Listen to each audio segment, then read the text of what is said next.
Hi guys, புதுசாக வாங்கின கடாயில் ஸ்டிக்கர்ஸ் எப்படி ஈஸியாக 10 செகண்டில் ரிமூவ் பண்ணுறதுன்னு பார்க்கலாம். நம்ம பார்த்து கடாயை வாங்கியிருப்போம், ஆனால் அதில் இருக்க ஸ்டிக்கர்ஸை ரிமூவ் பண்ணுறதுக்கு ஒருபாடு நேரம் ஆயிரும். இனி ஈஸியாக ரிமூவ் பண்ணலாம். கடாயை அடுப்பில் வச்சு ஒரு 10 செகண்ட்ஸ் லோ ஃப்ளேமில் ஹீட் பண்ணுங்கள்.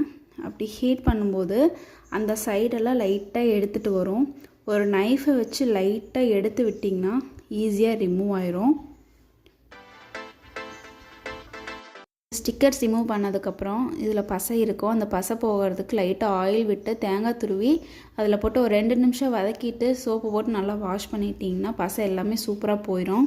நம்ம கேஆர் நெஸ்ட் சேனலை 90% பேர் சப்ஸ்கிரைப் பண்ணாமே பார்த்துட்ருக்கீங்க. சப்ஸ்கிரைப் பண்ணி பார்த்திங்கன்னா எனக்கும் இந்த மாதிரி யூஸ்ஃபுல்லான வீடியோஸ் போடுறதுக்கு மோட்டிவேஷனாக இருக்கும். ஸோ சப்ஸ்கிரைப் பண்ணி ஷேர் பண்ணி லைக் பண்ணுங்கள். தேங்க்யூ.